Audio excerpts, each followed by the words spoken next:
नमस्ते मेरे साथियों, आपका क्विक लर्न यूट्यूब चैनल पर स्वागत है। चलिए तो आज की इस लेक्चर में हम आपको 10 ऐसे इम्पोर्टेंट पॉइंट्स बताने जा रहे हैं जो हर एक सिविल इंजीनियर्स को जानना बहुत ज़रूरी है। तो आइए गाइस इस लेक्चर को शुरू करते हैं। तो सर सबसे पहले मैं आपको पहला पॉइंट ये बताने जा रहा हूँ कि हाइट ऑफ पार्पेट वाल। हाइट ऑफ पार्पेट वाल। तो गाइस पार्पेट वाल क्या होती है और इसकी हाइट क्या होती है। तो पार्पेट वाल सबसे पहले होता क्या है, तो देखिए गाइस पार्पेट वाल होता है कि जब हम स्लैब को ढाल देते हैं, स्लैब के ढालने के बाद जो आउटर वाली स्लैब होती है तो उसके ऊपर से एक दीवार उठाया जाता है, जिसको हम आम बोलचाल की भाषा में रेलिंग बोलते हैं। ठीक, तो उसी पार्पेट वाल की हाइट कितनी होनी चाहिए, यहाँ से यही पार्पेट वाल होती है। इस पार्पेट वाल की हाइट दोस्तों होती है 1 मीटर।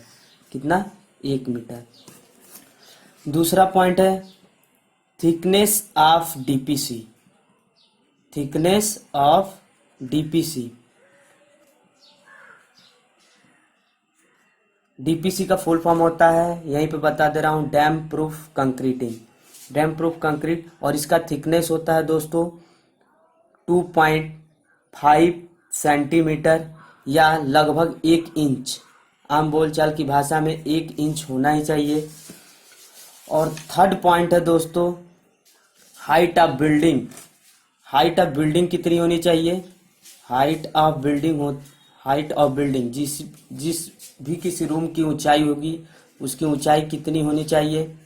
तो ये आईएसआई कोड के अनुसार कम से कम 3.15 मीटर ये रेसिडेंशियल बिल्डिंग की हाइट होती है दोस्तों। और उसके बाद से फोर्थ नंबर का पॉइंट है height of window. Height of window कितनी होनी चाहिए? 2.1 मीटर। ये रहा दोस्तों। और नेक्स्ट अगला पॉइंट है दोस्तों 1 bag cement. 1 bag cement. 1 bag cement आपको पता ही होगा कि 1 बैग सीमेंट का भार 50 केजी होता है। और उस 50 केजी को अगर मैं कहूँ मीटर क्यूब वॉल्यूम के हिसाब से, उसका वॉल्यूम कितना हुआ, आयतन कितना हुआ, तो उसका आयतन होता है 0.0347 मीटर क्यूब, या इसी को क्यूबिक फीट में बताना हो दोस्तों तो 1.25 क्यूबिक फीट होता है दोस्तों। ठीक, आइए दोस्तों अगला पॉइंट मैं 6 नंबर का पॉइंट बताने जा रहे हैं मिनिमम थिकनेस। जब भी हम किसी स्लैब को ढालते हैं तो स्लैब के ढालने से पहले हमें उस स्लैब की मिनिमम थिकनेस पता होना बहुत ज़रूरी है।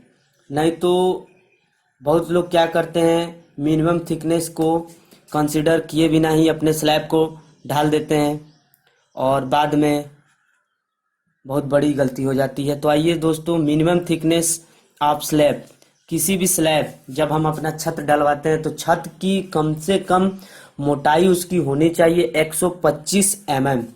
कितना दोस्तों? 125 mm। इससे कम होना ही नहीं चाहिए। ठीक, और इसी को लगभग हम बोलते हैं 5 इंच। 5 इंच, अरे हाँ 5 इंच और 125 mm। Sorry guys. 7 नंबर अगला पॉइंट है number of cement bags in 1 metre cube.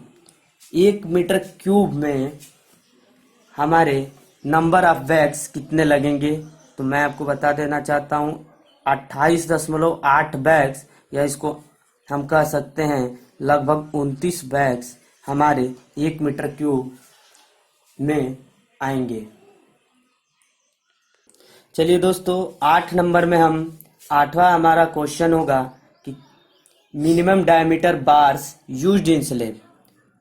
तो कम से कम स्लैब में जो हम स्लैब ढालेंगे तो मिनिमम बार्स, मतलब मिनिमम बार्स कितना होना चाहिए इन स्लैब जब भी हम स्लैब या अपने घर की छत को ढलवाते हैं तो उसमें मिनिमम बार्स कितने डायमीटर का होना चाहिए। तो दोस्तों मैं बता देना चाहता हूँ 8 mm। 8 mm कहो या मिनिमम हम अपने आम बोलचाल की भाषा में मिस्त्री लोग कहते हैं 3 सूत। ठीक, तो 3 सूत का मिनिमम हमें बार्स लगना ही लगना चाहिए, लेकिन आवश्यकता अनुसार जहाँ पे नीचे से बीम देना है वहाँ पे लोग 4 सूत की सरिया भी डालते हैं। तो आइए दोस्तों, अगला नंबर का हमारा क्वेश्चन है 9 नंबर। 9 नंबर में minimum dia of bars used in column. जब भी हम कॉलम बनाते हैं दोस्तों, तो कॉलम में मिनिमम बार कितना होना चाहिए, तो ये मैं आपको बता दूं, 4 सूत की सरिया होनी ही चाहिए, या इसी को हम कहते हैं 12 mm उसका डायामीटर होना चाहिए दोस्तों। इससे कम एलिजिबल नहीं है, हो सकता है इससे कम डाल देने पे हमारी कॉलम फेल हो जाए। चलिए दोस्तों, 10 नंबर अगला लास्ट पॉइंट है हमारा। चलिए, आज का आखिरी सवाल है इस लेक्चर का, स्लोप ऑफ स्टेयरकेस। तो दोस्तों, स्टेयरकेस क्या होता है? जब भी हम अपना घर बनवाते हैं तो घर में हम छत पे चढ़ने के लिए एक सीढ़ी बनाते हैं, तो उस सीढ़ी की हाइट कितनी होनी चाहिए दोस्तों? तो ये आपको मैं बता दे रहा हूँ। हाइट कर रहे हैं, ये एंगल कितने डिग्री पे होना चाहिए? तो एंगल कम से कम 25 से 40 डिग्री के बीच होनी चाहिए। तो दोस्तों, ये स्लोप ऑफ स्टेयरकेस कितना हो जाएगा?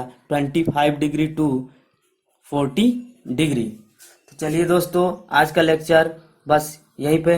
प्लीज़ दोस्तों, अगर अच्छा लगे तो कमेंट बॉक्स में कमेंट जरूर करना। Thank you.